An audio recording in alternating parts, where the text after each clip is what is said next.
This is Coach Lee, and I'm going to show you how to make sense of your ex. A lot of times after a breakup, it can really feel like you're dealing with a different person. But if you can understand some of the principles and what's behind this and kind of who you're dealing with now, then you can definitely give yourself not only a better chance to get back together with them, but simply some peace for all the confusion that they're causing right now in your life. The first thing is to understand and to know that this didn't happen overnight. And a lot of times people who have been broken up with, they think that if they can just have a talk with the other person, if they can just be given some time with them to lay all this out on the table, that the other person will come to their senses and want to get back together. But what is often not understood is that these conclusions and the idea, the decision to break up with you, it didn't just happen overnight. It took a long time, usually several weeks, months, or even years in some cases. And so a lot of the things that you are just now thinking of, they have already thought about and wrestled with and had sleepless nights over, probably even talked to some people about. And so they have a really good understanding of themselves, to the degree at least that they want the breakup. Now, they may say that they're confused, and they may be confused about a lot of things, but usually what has happened is that they've had enough time with it that they understand that the breakup is what they want to do. They've gone back and forth. They've thought about different angles. They've maybe given it another chance. They probably had conversations with you, even if they didn't tell you that their attraction was falling or that they were thinking about breaking up. They gave it some effort most of the time. Some people don't. Some people are terrible at relationships and they're self-centered and they expect to be worshipped, and they can just walk away from people at any given moment. And of course, a lot of times we refer to those people as narcissists. But if you are not dealing with a real and true diagnosed narcissist, then the odds are really good that this person has had some time to wrestle with this and has come to this conclusion. And if you think that you can just talk them out of it, you don't understand just how outmatched you are. And if you think about it, have you ever been certain of what you want to do? What is your response when someone tries to talk you out of it? You think, you don't know me. You're not inside of my head. You don't know my thoughts. You don't know the conversations I've had with myself and what I've been through on this. And a lot of times it results in getting angry, even if the other person has good points, or if it's fair to talk with this person. And it really is. And usually they give you some time to talk about it with them. They at least share with you some things so that you're not just totally in the dark. But then again, people can ghost you, or they can just tell you that they don't want to talk about it, but they want to see other people, or that they don't think they want to be with you anymore, or they don't see a future with you. So there are variables, but usually what you see is that the person thinks about it for a long time, they go back and forth, and they finally make a decision, and then they tell you about it. And basically they give you one or two conversations about it, and then they don't want to hear about it anymore. And the person who's been dumped is usually blindsided because things seem to be going fairly well, or at least you thought it was something that the two of you could overcome. And so that's why this seems like it's just out of the blue, and as though if you just had a conversation with them, this would be cleared up easily because the two of you were great together. You remember all these good times, even recently. And so you are set up to misunderstand the other person. And the real problem here is that this can cause you to do things that push them away further and that make attraction fall even further. And that's why it's so important to try to control yourself, to try to keep your emotions level to where you're not letting them make your decisions. For example, if they won't talk to you by text or by phone, that you just decide you're just going to go over there. And you may even think, well, I deserve this. Well, you do. But if you want the best chance of getting them back, you have to be strategic. You can't just think, well, I deserve this. They should do this. This is what I want to do. And bow down to that emotion. You really need to try to follow the best logic that you can. And that is that you understand your risks, that you could come across as creepy or like a stalker or unstable, mentally, emotionally, whatever. And that's where you've shown a lot of emotion and the other person feels very uncomfortable because they don't know exactly what to do if you were to become this way. It's a very uneasy feeling when the other person appears out of control and you're not sure what to do about it. So keep that in mind because they will want to be around you even less. They will pull back even more, and there will be less chance of them wanting to get back together if you do those things. So if you are doing them, stop. If you're thinking about it, don't do it. Stay back, give them the breakup, try to demonstrate confidence, calmness, and strength during this time because we want to make sure that at least you don't make things even worse for yourself. that at the very least, you stop digging the hole and leave the possibility open that they could come to their senses. Number 2, why your ex doesn't make any sense. It comes down to loss versus control. And I've talked about this in other videos, but stick with me if you've already heard me talk about this. Basically, it's where you are in the position as the person who was broken up with. You are in the position of loss because you don't have any control over this. The other person, the person who dumped you, who's now your ex, I'm sorry to say, that person has the control. And that puts you in a much different situation than them. When you're in control, it's easy to control your emotions.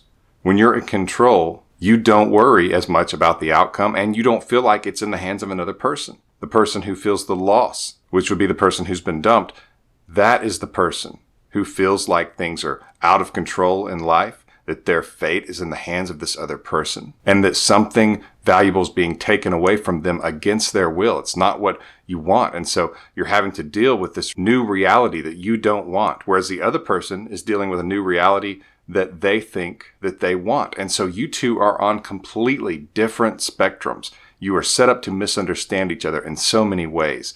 And the person who feels the loss is a lot like someone, a servant or a subject of a dictator, where the dictator has all the power and you have no say. The dictator can take your property, can tell you that something that you've been using all of your life is illegal now, and if you use it, you're going to go to jail. The dictator can send an army after you. The dictator has total control, and you only have loss or you are dependent on mercy. And so a lot of the time, the person who's been dumped will try to appeal to the mercy of the other person because they feel that that's all they have. They are not in control. They can't force this other person to stay with them. And so they will beg and plead. Perhaps you've been there. And basically, you respond to this person as though they are your dictator, where you have no power, or they are the supreme power backed by a military, and all you can do is beg and plead that maybe they will be fair to you. It's powerlessness, and it's one of the most frustrating things that you can experience. And that's why giving your ex, just like giving a government too much power, is one of the worst things you can do because it can be used against you. And that's what has happened in this situation. This person now has total power, and you are hoping for some crumbs from their table. You're hoping for mercy. You're hoping that it will work out. And you have no power, no say in the situation. At least that's what it feels like. And a lot of the times, your ex will be in a position where they just don't understand you. Why are you hurting so bad? Why are you so emotional? Why do you keep wanting to talk to me? And to those of us who've been there, and to you, that just seems crazy. Well, of course I'm going to try to get you back because I love you. Why would you at least not work on this? Because, again, it feels like this just happened overnight. And so the person who did the dumping doesn't understand why you are acting like the person who's out of control, doesn't have any say over the situation, and is appealing to someone's mercy. They don't understand why you're doing that because they are in control. So they're not in that place. They don't have to appeal to someone's mercy. They have the power, they have the control, and so that makes them not understand you, and that makes you not understand them. And so you're set up by that to make the situation less likely to be the outcome that you want. In other words, you're setting it up to where you're less likely to get your ex back. And that's where I can be helpful, is just helping you understand some of the basics of this so that you at least don't make your chances worse. Before I get to number 3, get information on my emergency breakup kit. I get into a lot of these details and I give you a map to get your ex back. Look out for these things. Do these things. Expect these things. That's the emergency breakup kit. You can get it in the description below or by going to myexbackcoach.com.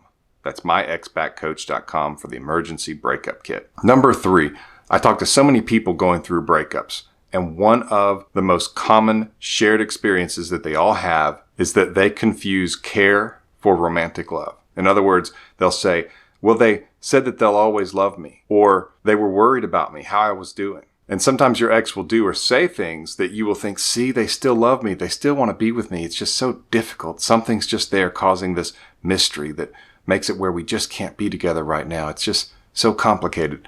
It's almost never that situation. Attraction is key here. If your ex is attracted enough to you, then they're motivated enough to be with you and to overcome almost anything to be with you. And so if it doesn't make sense, if your ex is acting like they still care, sometimes it can simply be that they care about you in a generic sense. They have these shared experiences with you. They don't want bad things to happen with you, but they are not romantically attracted to you. And so a lot of times the person who's been dumped can see signs of this person caring about them, and they mistake it for romantic attraction or romantic love. And what makes this even more difficult is that sometimes it is romantic love. If you follow the no contact rule and you understand the stages that I'm going to talk about in another video, I'm going to link to that at the end screen of this video. But basically, if you understand the stages they go through and you understand sort of at least the framework of how an ex can come back, then sometimes what looks like just generic care can actually be romantic love. But especially right after the breakup, you may find that they will show generic care for you, trying to just be nice about this. They don't want you to hurt too badly.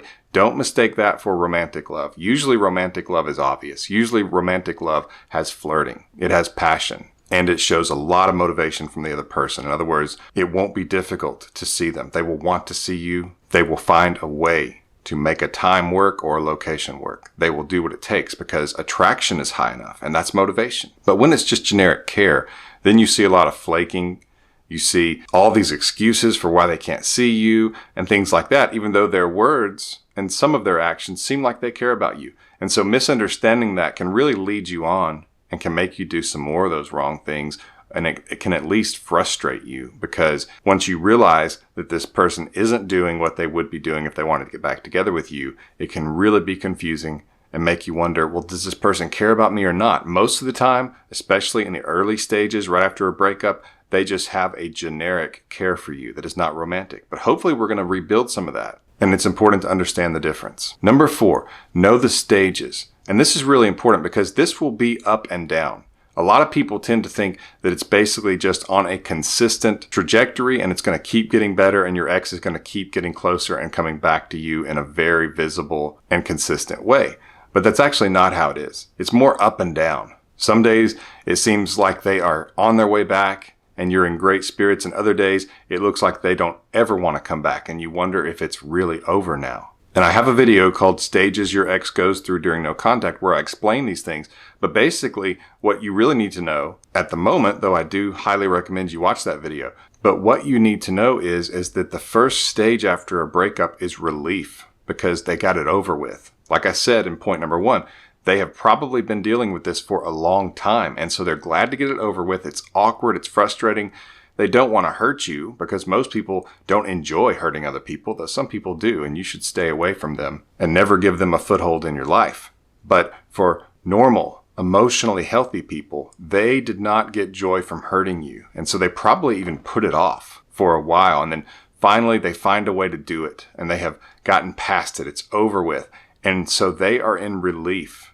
And so whereas you are in panic and sorrow and grief and frustration and trying to do anything you can to get this person to talk to you so maybe you could work it out, they are actually breathing a sigh of relief. And so again, you see two people who are polar opposite of each other concerning this breakup and in this moment. And it's so frustrating, and you two are set up to misunderstand each other. And that's one of the biggest things when people will ask me, what would you like to tell someone who's been dumped and they don't know what to do and they're just trying to find something to hold on to, something to make sense of this and maybe to give themselves a chance to get their ex back? I would say, just understand that you two are set up right now to misunderstand each other. And so that's going to be one of the things that makes you do the exact wrong things to push them away even further. Because the formula that you were used to with them, what normally would work to get them laughing, to get them turned on, to remind them of the things you two have been through together and your relationship and all of those things, now it's like everything you know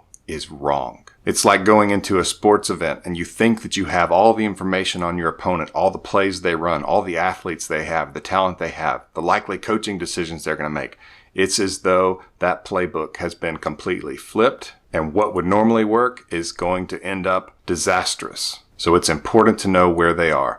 And I do have that video, Stages Your Ex Goes Through During No Contact. I suggest after you watch this video that you take a look at that video. It will be in the description below. Before I get to number 5, take a quick second and subscribe to this channel so you can be notified when I have more videos like this one. And that includes videos on getting your ex back, but also videos on building and enriching a relationship so that a breakup doesn't happen. The fifth thing I want you to understand is that attraction fails and it's fragile. And the reason I'm telling you that is because if you do things that just further push it away because you think you have nothing to lose or that you'll take a risk because it's worth it, you've got to try to get them back. And so you're going to do this amazing thing. You're going to make this grandiose gesture. You're going to show them how much you love them because you have nothing to lose and you've got to do something. It's that kind of pressure, that kind of feeling that you have to do something right now that can mess you up terribly. A lot of people feel like that they have to fix it right now, that they have to get the other person back right now, today. And that's where you do things that will push them away, that will make you look emotionally unstable, and that will definitely lower your chances of getting your ex back. Because of the fact that attraction has fallen, it's very fragile, which means it can fall even more because it's basically low enough that this person wanted to leave. And so it's easy for it to become a self-fulfilling prophecy to them where they say, oh, I was right to leave because he's doing this or she's doing this. And so it's really important to understand that you have to treat this thing as though it's fragile. And that means less can be a lot more, especially if you're dealing with thinking that you've got to do something about it right now. That will definitely make you do desperate things that will make you appear emotionally unstable, unattractive, will push them away. They won't want to be around you. They will associate you and talking about all of this with drama and frustration and anxiety, and they just won't want to talk to you at all, and they will avoid you in the future, including your calls and texts. However, if you show them that you can stay away, and if they do reach out to you and you interact with them, you can show them that every interaction doesn't result in you begging for them to take you back, then that at least opens the door for the future. It also allows them to contact you without fearing they're going to lead you on, which is going to make you behave that way. So it's very important to understand that attraction has fallen and that it's fragile and that you must be careful and cautious going forward with this and heed a lot of what I say. So here in the end screen, there's going to be 2 videos. One of them is called What to Do If Your Partner Doesn't Want to Save Your Relationship. And that's for people who are still in the relationship. They're still talking. They're just having difficulty. And the other person maybe is thinking that they want to leave. So that's one of the videos. The other one is Your Ex's Brain During No Contact. And it expands more from this video on how to understand this person, what's going on in their mind, and how they see things. So pick one of those videos to move forward in your understanding. This has been Coach Lee. Thank you for subscribing, and thank you for watching.